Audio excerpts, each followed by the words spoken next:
short or very complete rundown of my life and career, and that final reference as a faceless broadcast executive isn't George's characterization of me, but that of Jim Harris.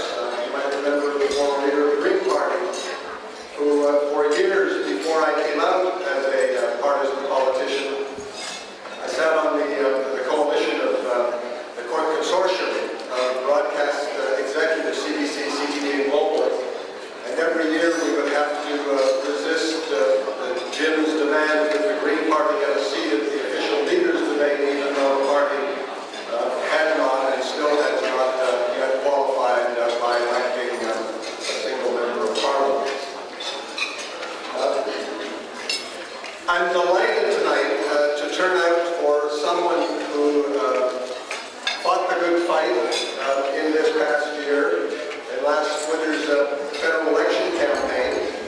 Both of us, as you know, lost our personal battles, but we're both proud and we both take comfort in knowing that we contributed to the greater national victory. I think that Joe agrees that even 8 months after that defeat, this is a great year to be a Conservative. And I must say, Joe wins the creative repurposing, the Green Award, for the recycling of his campaign signs.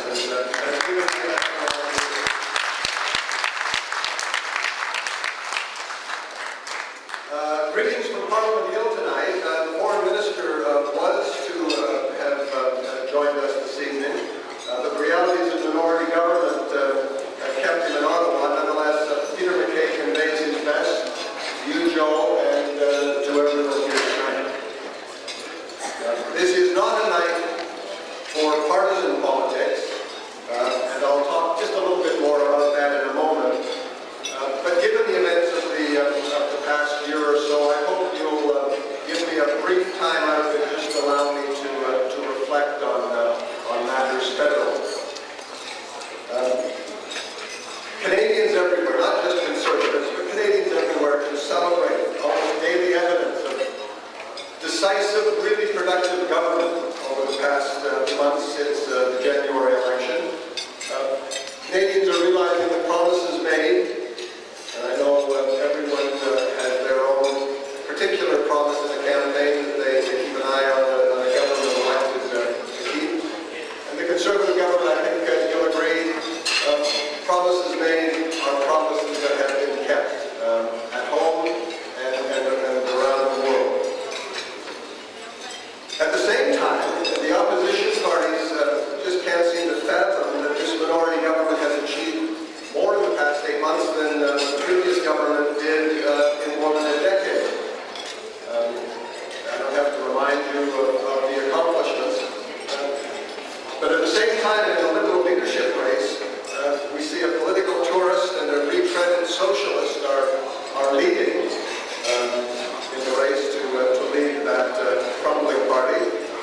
And they've still got a sideshow candidate who's so desperate for delegates that he confected delegates from kindergartens and cemeteries. And then there's Jack Layton and the NDP. Almost weekly, Jack demonstrates that he's over his head in Ottawa, whether in foreign affairs, North American trade matters, fiscal matters, or health care. It's just astounding how often Jack gets it wrong. Like the time last winter when he was announcing the private delivery of public health care, only to discover that his most personal of operations, his hernia operations, at the Cholas Institute was exactly that. He said in excuse, it seemed like a regular hospital. And then he began tap dancing in the way that only Jack Layton can, which reminds one of the story about the fellow who wanted to be a bullfighter until he actually got into the arena and met 2,000 pounds of raging bull and decided that all he really wanted to do was wear tight pants and listen to the roar of the crowd. On the provincial level as well, it is a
I learned at a very early age, in high school as a matter of fact, as a member of a junior achievement company, that I didn't quite have the spark to be an entrepreneur myself.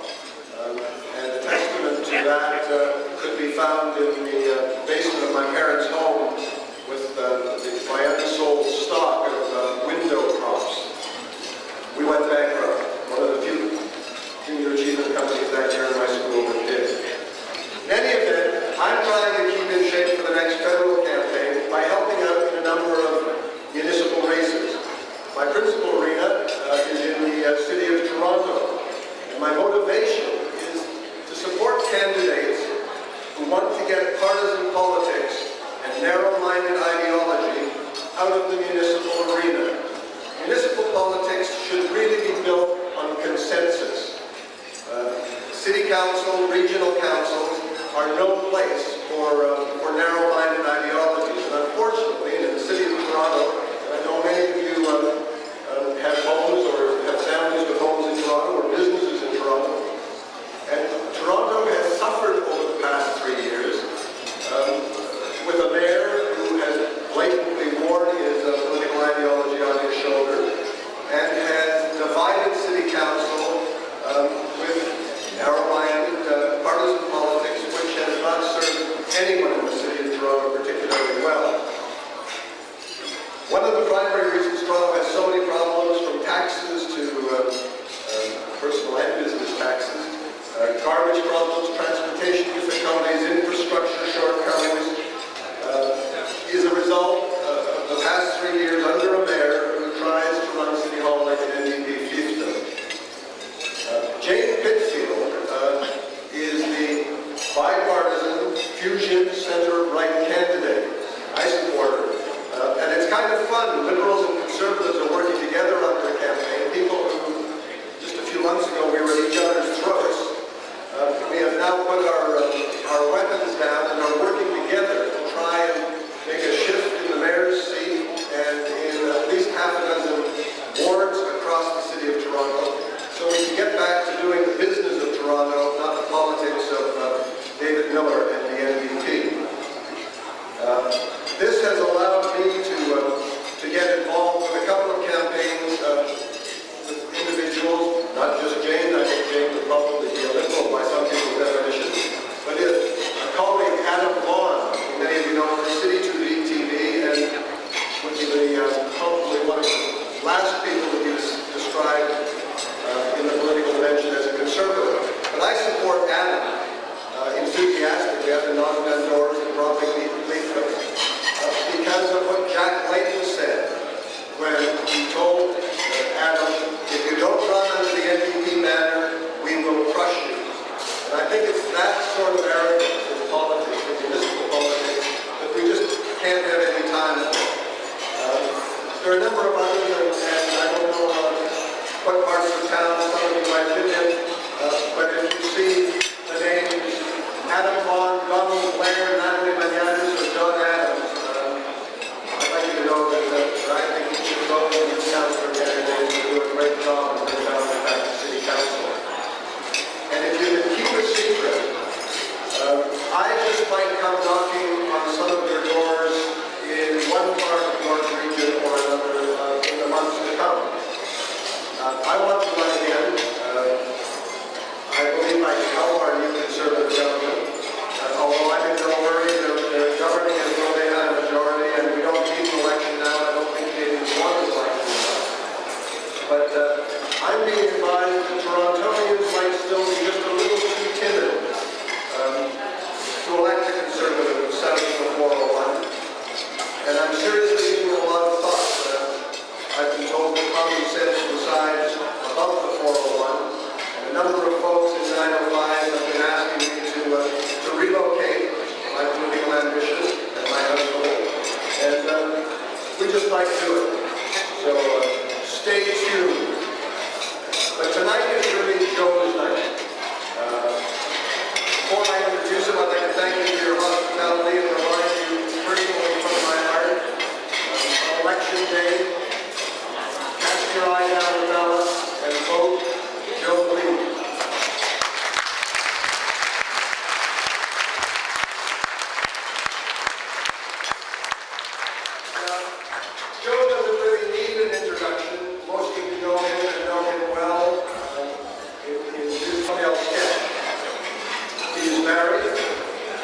3 children.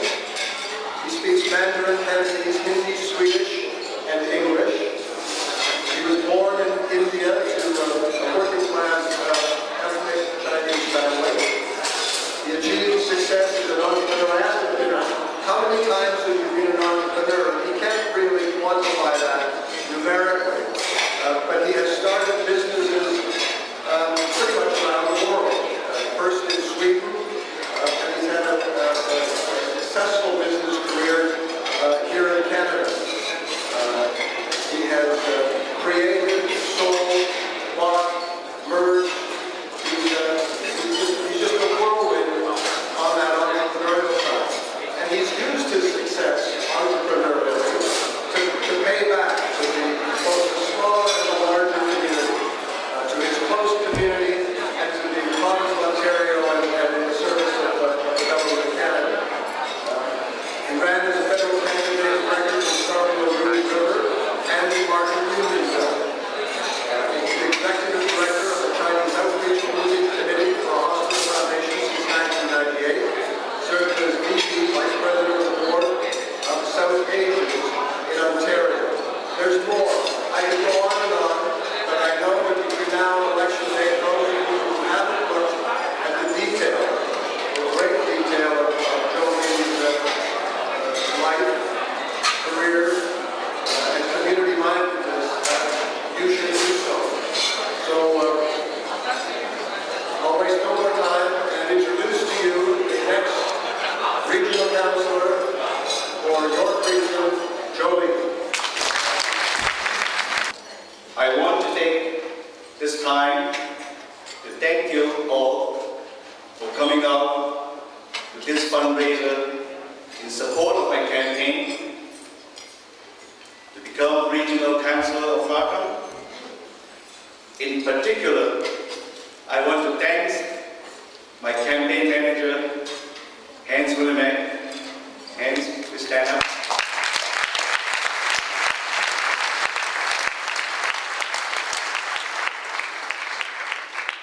And his team, well, which is not of them, I'm going to go through the name, for organizing tonight's event. Also, at special times, of course, to my wife and kid for the continuous support of my goal in representing the people of Markham in public office.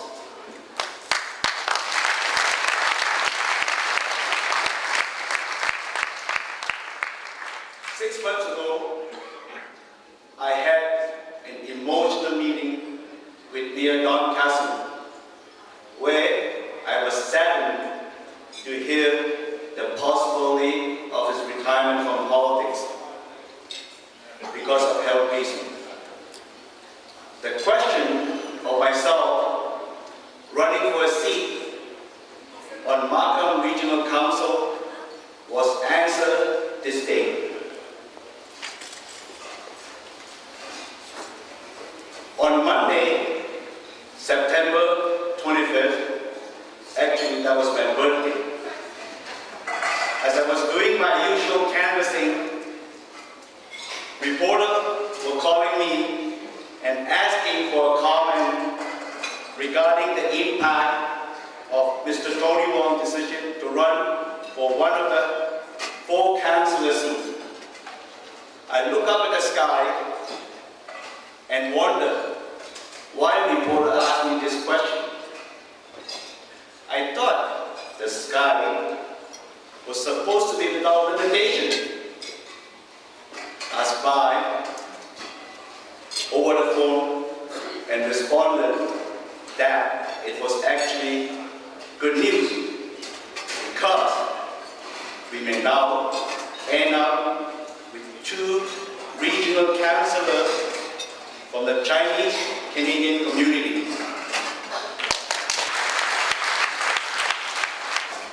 With the hard work of myself and my team, I plan on being one of the 4 elected regional councillors. Markham deserves better, and I can make it better.